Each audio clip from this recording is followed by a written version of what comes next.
그 2010년도에 그 충청북도 청주시에서 있었던 일이에요. 고등학교 동창생인 세 청년이 치킨이 먹고 싶었습니다. 돈이 없어요. 어떻게 할까 하다가 술을 냈는데 2010년도만 해도 이렇게 배달 웹이 활성화가 거의 없었죠. 그렇죠? 그러니까 이제 보통 이렇게 배달을 시키면 그 집에서 그냥 종업원이 갖다 주고 그랬죠. 그러니까는 이 세 청년이 원룸촌에 살았거든요. 원룸촌은 원룸들이 다닥다닥 이제 건물들이 모여 있는 곳인데 그곳에서 이제 세 명이서 한 치킨집에다가 각각 전화를 거는 거예요. 근데 엉뚱한 주소로 어디 원룸 뭐 몇 층 몇 호로 치킨 한 마리 해주세요. 그 다음에 순차적으로 또 한 친구가 그 옆에 있는 원룸에 얘기겠죠. 뭐 거기 또 뭐 B동 뭐 몇 호로 보내주세요. 그리고 세 명이 순차적으로 치킨을 주문을 합니다. 그러니까 이제 근처고 그러니까 이제 치킨 세 마리를 같이 튀겨가지고 이제 종업원이 오토바이에다 싣고서는 이제 원룸점에 가죠. 그러면 가면 이제 제일 먼저 주문한 데부터 가지 않습니까? 그곳에 치킨을 들고 올라간 사이에 그 세 청년이 그 오토바이에 있는 두 마리를 꺼내가지고 가서 이제 먹은 거예요. 근데 그 계획이 적중이 돼서 그렇게 해서 치킨 두 마리를 가져다가 이제 먹습니다. 더 대단한 것은 뭐냐면 그 치킨집 주인이 그 범인을 잡았습니다. 어떻게 잡았냐?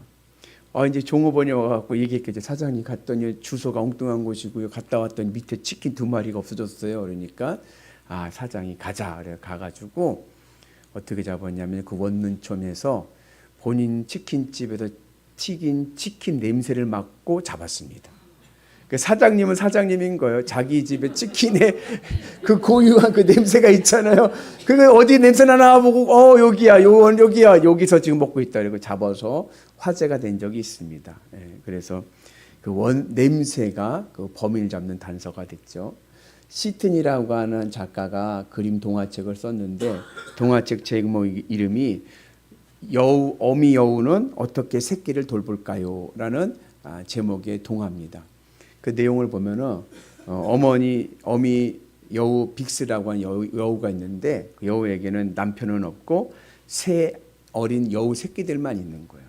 그러니까 이 새 여우 새끼들을 키우려고 하니까 밤마다 마을에 들어가서 이제 사냥을 해야 되잖아요. 그렇죠? 뭐 닭도 잡고 뭐도 잡아와야 되잖아요. 그러니까는 그런 가운데 그 마을에는 레인저라고 하는 사냥개가 있습니다. 그러니까 밤에 여우가 와서 사냥을 하려 딱 오면은 누가 또 지키고 봐요? 이제 레인저가 사냥개 딱 붙이고 봤다 여우가 나타나면 어떻게 해요? 이제 물러가는 거, 잡으러 가는 거죠. 막 잡으러 가면은 여우가 막 달려가다가 이 사냥개를 따돌리는 방법이 뭐냐면 옆에 있는 길가에 있는 강물에 뛰어드는 거예요. 강물에 뛰어들어서 좀 있다가 나오면 사냥개가 추적을 못합니다. 왜요? 냄새가 없어지니까. 물속에 들어가서 여우 냄새를 없애는 거예요. 그리고 나오면은 사냥개가 가다가 냄새가 없으니까 이제 못 찾고 돌아가는 이제 그러한 이야기가 있습니다. 그래서 오늘 말씀은 세례 요한의 물세례에 대한 이야기인데 그 의미가 뭐냐? 오늘 이 동화의 이야기를 비유하자면 냄새를 제거하는 겁니다. 세례 요한의 물세례는. 그러니까 우리가 세상에 살다 보면은 세상에 찌든 냄새가 나요. 맡아보세요. 나나. 세상 냄새가 나나. 지금 교회 왔잖아요. 예배 등들이 왔는데 나에게서 지금 아직도 세상 냄새가 나나. 오늘 이 예배를 통하여서 여러분들의 몸에 있는 세상 냄새가 싹 깨끗이 탈취되는 은혜가 있기를 축복합니다. 그래서 물세례라는 것은 뭐냐? 이건 냄새를 제거하는 거. 세상에 찌든 냄새를 제거하고 우리가 그리스도의 향기를 품는 은혜가 있기를 축복합니다. 우리 옆 분한테 인사하겠습니다. 집사님에게서 꽃내음이 납니다. 가요에서 있죠? 당신에게서 뭐요? 꽃내음이 나네요. 그죠? 당신에게서 땀 냄새가 나네. 이러면 안 되죠. 그래서 그 이제 연세가 되시면 냄새가 나요. 땀 냄새. 저도 이제 냄새가 나요. 그러면은 잘 닦으셔야 되는데 어디를 잘 닦냐? 목을 잘 닦으셔야 되고요. 세면할 때 귀들을 잘 닦으셔야 됩니다. 그러면은 냄새가 안 나죠. 그래서 그러한 것들과 같이 우리가 오늘은 오늘 말씀을 통하여 내 안에 찌든 세상 냄새 다 탈취되고 주님의 은 안에서 그리스도의 향기가 나기를 주의 이름으로 축복합니다. 세례 요한은 여러분 주님의 은 안에서 물세례를 베푸는데 세례 요한은 자기의 정체성을 분명히 알았습니다. 자기의 분수를 잘 안 거예요. 그래서 세례 요한이 그 당시만 해도 인기가 높았거든요. 예수님은 거의 뭐 사람들이 잘 모를 때고 세례 요한이 요단강에서 물세례를 줄 때 많은 사람들이 모이지 않습니까? 인기가 많았지만 세례 요한은 자기의 정체성을 분명히 알았어요. 그래서 유대인들이 세례 요한에게 묻고 싶은데 본인들이 못 물어보니까 제사장들과 레위인들을 불러다가 물어봤어요. 당신이 그리스도십니까? 그럴 때 세례 요한의 대답이 뭐예요? 나는 그리스도도 아니고 엘리야도 아니고 선지자도 아니다. 그러면서 하신 말씀이 나는 주님의 길을 예비하는 광야에서 외치는 소리다. 여러분, 소리의 특징이 있습니다. 소리는 어때요? 들리면 사라져요. 소리는 들리면 사라집니다. 소리꾼은 존재하죠. 그죠? 그러나 소리는 들리면 사라지는 존재입니다. 나는 소리꾼이 아니라 나는 소리다. 나는 들리면 사라지는 존재다. 자신에 대해서 겸손히 이야기합니다. 그 나는 소리다 이 이야기를 오늘 우리의 정서를 비유하면은 어떤 의미냐면 나는 예수님의 전용 사진기사다 이런 의미인 거예요. 소리꾼이 예수님이잖아요. 예수님을 소리를 내가 전하는 소리이다. 여러분 사진기사는 어때요? 자기가 사진에 나오는 거를 별로 안 좋아합니다.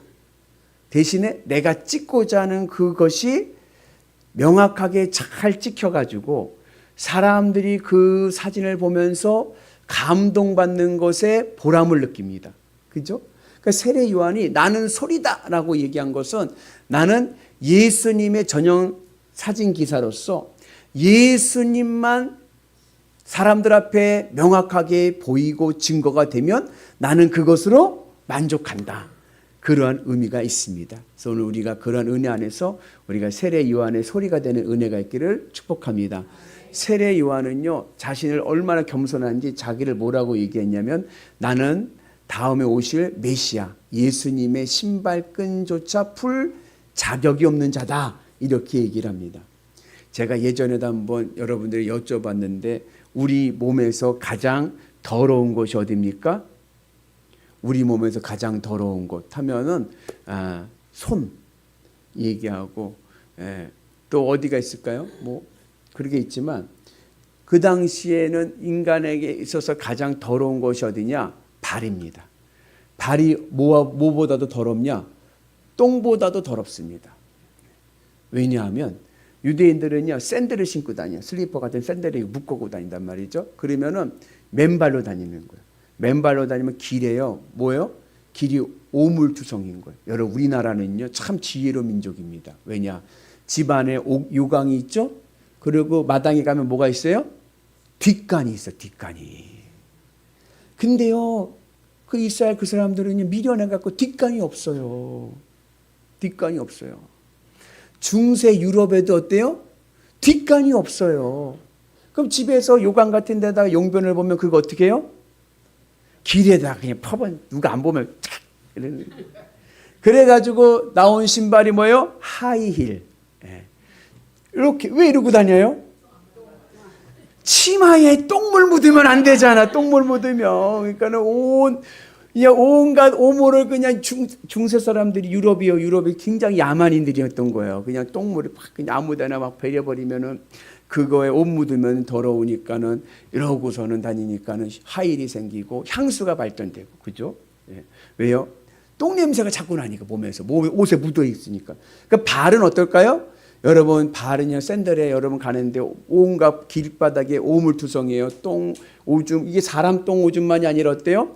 거기에 예전에 여러분 시골 사실 때 생각해보세요. 길가에 소똥이 왜 이렇게 많아? 소똥도 많고 개똥도 많고 막 이것저것 많은 거 흙탕물이 쫙 흘러가면 그거 막 맨발에 슬리퍼에 가면 발에 그냥 탁 들어가서 똥물이 발톱 사이에 싹 들어가면은 야 이게 발톱의 때인지 똥물의 때인지 그죠?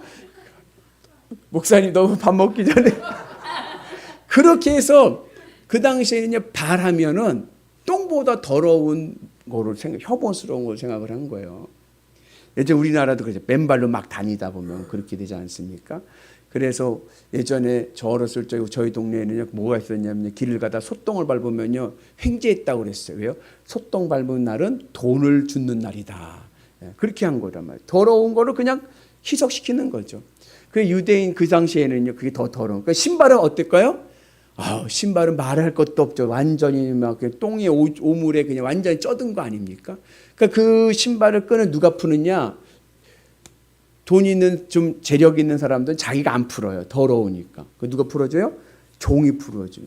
종도요, 여러분 희한한 거예요. 유대인 종들은요 안 풀려고 그래요. 왜요? 나는 선민이라고 또 더러운 건 안 만진다고 안 풀려고 그래요. 그 누가 주로 푸냐? 이방인 머슴들이 와서 풀어주는 거예요. 그러니까 얼마나 비천한 자예요. 근데 세례요한이 뭐예요? 나는 그것보다도 더 비천한 자다. 자기의 정체성을 명확히 합니다. 그리고 나는 소리다.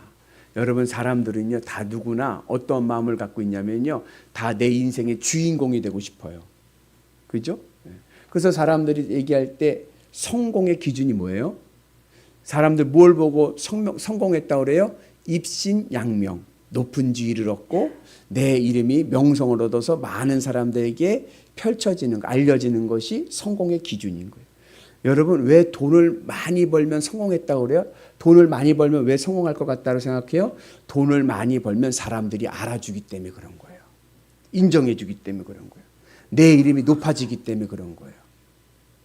그런데 이러한 입신양명, 내가 내 인생의 주인공이 되고 내 이름이 드높여지고 그리고 널리 알려지는 것이 내 인생을 망칩니다. 이건 선악과의 징조인 거예요. 선악과의 결과물입니다. 내 인생의 주인공은 내가 아닙니다. 나는 소리인 거예요. 내 인생의 주인공은 예수 그리스도. 주님이 내 인생의 주인이 되는 은혜가 있기를 주님의 이름으로 축복합니다. 그래서 사람들이 선악과를 먹은 증거가 뭐냐? 자꾸만 자기를 드러내려고 하고 자기를 과장하고 자기를 확대하고 막 그냥 막 그러는 거예요. 과시하고. 그러다가 인생이 망가진다. 그래서 우리의 신앙의 지혜는 뭐냐? 나는 아무것도 아니다. 나는 nothing. 나는 아무것도 아니다. 나는 소리에 불과해. 나는 주님의 소리를 전하는 소리에 불과하다. 나는 이 세상 속에서 나를 통하여 예수님이 드러나는 사진기사다. 주님 내가 드러나지 말게 하시고 주님이 드러나게 하여 주옵소서. 그 신앙의 지혜가 있기를 주의 이름으로 축복합니다. 사도행전 14장을 보면 바울과 바나바가 루스드라라는 곳에 가서 복음을 전할 때 나면서부터 걷지 못하는, 서지 못하는 자를 만나게 됩니다. 그래서 그 나면서부터 걷지 못하는 자를 바울이 세워서 고쳐줬어요. 우와! 고침을 받은 거예요. 고침을 받은 다음에 그 마을 사람들이 어떻게 했냐면 깜짝 놀란 거예요. 우리 봤거든. 태어나면서도 못 걷는 걸 봤거든. 근데 그 아이가 서서 걷는 것을 보니까 깜짝 놀라면서 그들이 하는 말이 뭐냐면 신이 인간의 몸을 이끌고 왔다 그러는 거예요. 신의 형상이 왔다 그러면서 바나바를 제우스로 바울을 헤르메스로 해가지고 신으로 막 섬기고 예배를 막 하려고 그래요.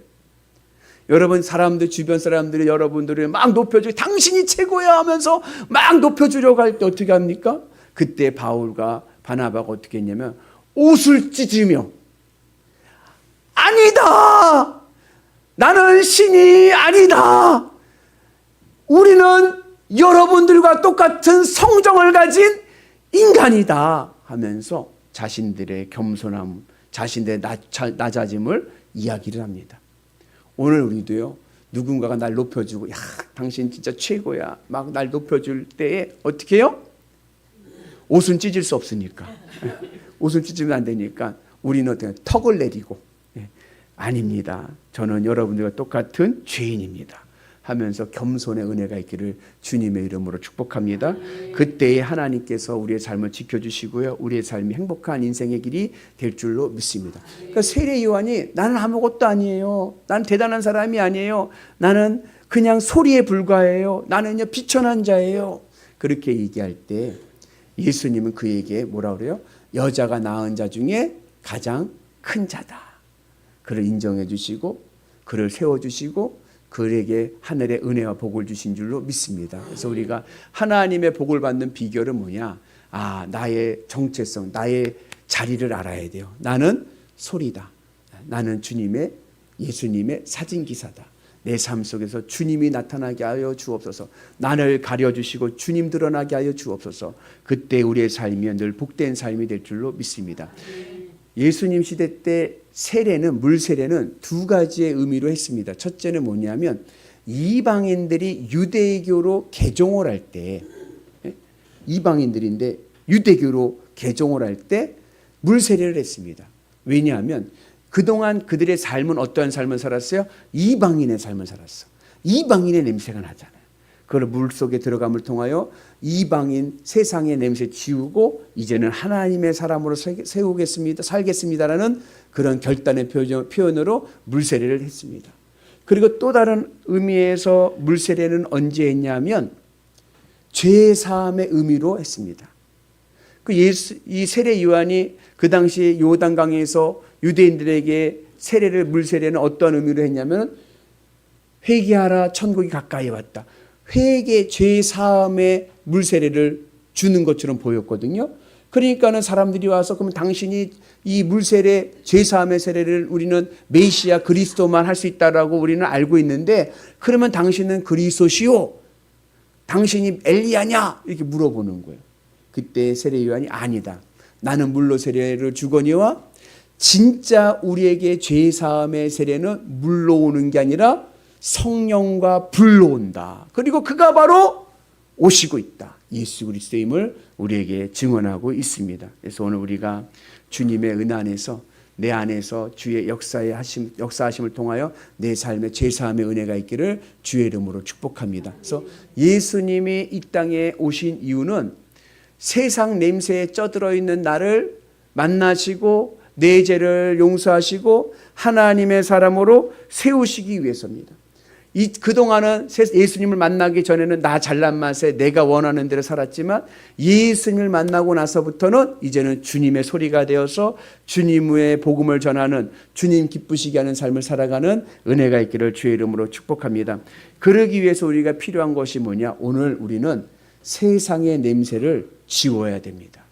그래서 오늘 여우 빅스가 그 사냥개가 막 따라오는 그것을 따돌리기 위해서 강물에 들어갔듯이 오늘 우리는 세상 냄새에 쪄들어서 세상 냄새가 나면요 누가 달려들어요? 악한 사탄 마귀가 모루처럼 달려들어요. 우는 사자와 같이 그냥 확 날 잡아먹으려 달려든단 말이죠. 그럴 때 우리는 어떡합니까? 우리는 예수 그리스도의 보혈의 십자가의 은혜로 깨끗이 죄 사함을 받고 씻음을 받아야 될 줄로 믿습니다. 그래서 우리가 예수님의 십자가의 보혈의 죄 씻음은 어떻게 나타나느냐? 내가 세상을 사랑하던 내 마음이 주님의 십자가에 죽고 이제는 내 마음이 주님으로 기쁘고 만족한 상태가 돼야 돼요. 내 마음이 주님으로 기쁘고 만족한 상태가 되면 예수님의 십자가의 보혈의 은혜가 오늘 세상에 쪄들어서 세상 냄새 풍기고 있는 죄 가운데 있는 내 모든 죄를 주의 십자가 보혈로 씻어줄 줄로 믿습니다. 내 안에 주님의 모든 은혜가 내 안에 있는 세상의 냄새를 제거하고 그리스도의 향기 품는 하나님 백성 되게 할 줄로 믿습니다. 그래서 우리 찬송가 중에 이런 찬송가가 있죠. 나의 죄를 씻기는 예수의 피밖에 없네. 아멘. 여러분 예수의 흘린 피 날 희게 하오니 귀하고도 귀하다 예수의 피밖에 없네. 여러분 주님의 십자가 은혜가 오늘 내 삶 속에 있는 세상에 쪄들어나는 냄새 악취 제거하시고 하나님 십자가 은 안에서 그리스도의 향기가 나는 위대한 성도 되시기를 주의 이름으로 축복합니다. 그러한 은혜로 살아갈 때 주님께서 나와 동행하시고 나의 길을 인도하시고 내 삶에 풍성한 복을 허락하여 주실 줄로 믿습니다. 이제는 냄새나는 인생이 아니라 향기로운 인생 되기를 주의 이름으로 축복합니다. 우리 옆분한테 한 번 더 인사하겠습니다. 집사님에게서 예수님의 향기가 납니다. 우리에게 그리스도의 향기가 나는 위대한 성도 되시기를 주의 이름으로 축복합니다.